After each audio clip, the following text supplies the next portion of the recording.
Hello, and thank you for joining us for our capstone presentation titled Math Matters. My name is Corey Garrett, and I teach third grade at Bryan Elementary. My name is Amy King, and I teach fifth grade math at Bryan Elementary School.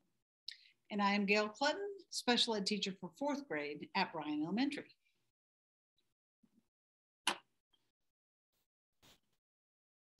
Our purpose is to improve mathematics instruction so that we can develop number sets in our students.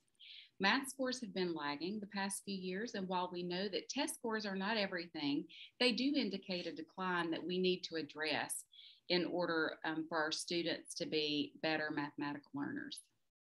And the rationale behind us choosing math for our capstone presentation is that the student scores are showing us that there is definitely a lack in mastery of math, especially number sense. And we know that number sense is very critical in laying the foundation for further math classes that the students will be in. We know that the stakeholders are all involved in this, from the parents, the teachers, the students, of course, and the members of the community. So first of all, we'd like to give you an idea of who we are at Bryan. We're a student body of about 830 students, 89.5, so almost 90% of our student body are white students.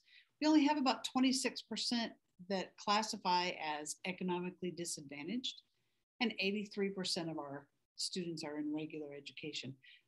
We also are an English-speaking community with fewer than 10 total English language learner students. So this student body was given an iReady diagnostic test. Now we did it kindergarten through third grade last year, and this year it was given to all the students. This data shows that we have fewer than 50% of our students in green, which is on or above grade level. That clearly shows that greater than 50% of our students are below grade level, and the yellow students are 1 year below, red 2 years below, and the dark red are 3 or more years below grade level. This graph shows the percentage of students that are above grade level, above average, high average, low average, or below average on the performance series assessment. As you can see, we have far too many students that are testing in the low average and below average categories. Of course, it's important to always look at the literature and the research behind the choices that we make. And so we did find some literature that supports the issue with math and how important it is to have a strong math background in our students. And the NCTM's Principles and Standards for School Mathematics states that it is very important that educators have access to high quality, engaging math instruction, and also the adequate resources that they need in order to instruct the students. With the new instruction that the teachers need to implement, there comes professional development that needs to take place, and then the curricula also needs to be rich. And Sullivan points out how important it is that students take part in tasks that develop their critical thinking skills instead of just sitting in a math class doing procedures over and over again. They need to be expected to think critically about problems in order to truly become problem solvers. While researching the importance of good math skills, we looked at Jordan and her group of researchers, and they explained that early number competency is important in setting children up for success, both now and in the future for their later mathematics outcomes. In step one, we want to look at what the problem is. And if you look at the performance series bands that we have here, starting in the 17-18 school year and going through the 20-21 school year, you will see that there is an inconsistent growth in math. And then also each year, the combined average low and below average students exceed the above average and the average high. And so taking that into account, that means that the number of students in the average low and below average categories exceed the 5% that is suggested to be in tier 2. So step 2 was us taking a look at those stakeholders who were negatively impacted by the problem that we had identified. Of course, the first thing is students are always impacted by an issue in the school. And the next group that we identified were their parents. Parents want to be able to help and support their students. And if their students are struggling or having difficulty understanding the concepts, parents at home are trying to help with homework and may not understand what's being taught or how it's being taught. I'd like to tell you a little bit about our school and our community, our district. Bryan Elementary School is located in northern Jefferson County and is made up of students primarily from the Kimberly and Morris communities.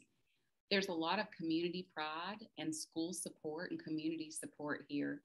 In fact, this is an area where homes sell very quickly as soon as they go on the market. And people, it's desirable. People want to come here so that they can send their students to Bryan Elementary School. Our hope is to be able to keep it that way. We want to continue to have the school district and a school that people want to move into. And step 3 is the task force members. So of course, we do have our administration. We have a principal and an assistant principal that are members of the task force. We have students and parents. We also have a math coach / interventionist that is a part of the team. We have 2 special education teachers, one that covers the lower elementary grades, one that covers the higher elementary grades. And then we also have teachers from each grade level represented on the task force. Of course, we do know that there are some limitations for any task force. We needed to identify what those might be for our task force. We determined that we really, as a task force, have no final decision-making in whatever we propose as a solution. We also have no control over the funding, which might be provided in order to implement our solution. We also don't have any autonomy in what curriculum is chosen. It is chosen outside of the purview of what this task force can do. When looking at criteria to measure possible solutions, there were 3 different things that we identified. The first thing is we've already noted that we have an issue with teachers lacking consistency because teachers have been pulling their own curricula from different places. We lack a consistent curricula. So we know that according to Hill, using a standard curriculum allows for greater student achievement when compared to teachers piecing together curricula from multiple sources, which is exactly what we've been doing. Of course, whatever we choose has to support high quality mathematics instruction. And then once we have chosen our solution, we will monitor that by looking at mastery and growth in our assessments, ACAP, the iReady diagnostic assessments, and then of course, classroom assessments. So we came up with a couple of different proposals that might be solutions to our math problem. One of them would be to introduce a PLC that trains teachers on how to implement a curriculum.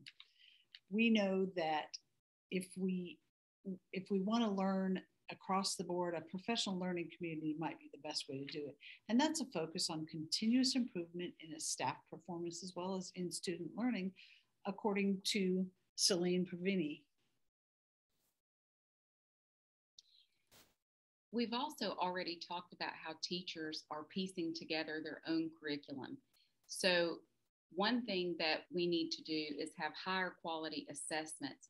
Often when teachers are using their own teacher-made assessments, they only ask questions that are of the lower levels of Bloom's taxonomy, knowledge and comprehension level questions. We know in order for our students to grow into critical thinkers, we need to ask higher order thinking questions that reach all levels of Bloom's taxonomy. And our third proposal is research-based curriculum. As we've mentioned, having research to support your decisions and to give the data to support the reason why we've got certain curriculum is very important in order for us to have success with our students in the classroom. And we want our students to be successful, functioning students also in school, but also when they become adults. So that is part of our school's mission and goal. And so research-based curriculum would address that and is a proposal to address the issue with math. So our next step in the process was to send out some surveys and see what the people that are impacted by this might have to say. We sent out surveys to all of our classroom teachers. We sent out surveys to parents, and we also surveyed informally in the classroom different groups of students. Our teacher surveys absolutely voted for new curriculum. Parents looked at wanting to have materials that they could see that it could explain how things were being taught and what their children were expected to learn. And the students were all over the board, but it's important to remember that all the impacted stakeholders have to buy into the solution for the best results. Therefore, looking at our 3 proposed solutions and looking at the criteria, we decided that the best proposed solution that would match our need is a methodically implemented research-based mathematics curriculum. So let's take a look at our timeline for implementation. In August, we'll select a math vertical team, distribute new mathematics materials, attend professional development on iReady components, the online components, and then we will begin to implement the new curriculum. After that, each month, we'll attend PST and data meetings with additional vertical team meetings in September, December, and March. And then in May, we will assess and decide our next steps. And for step 10, we have data-based evaluation. As previously mentioned, it is very important to study data, analyze data in order to determine the success of a program and to see where we need to go. So we have 3 different pieces of 3 different assessments that we're going to look at. The first is going to be iReady.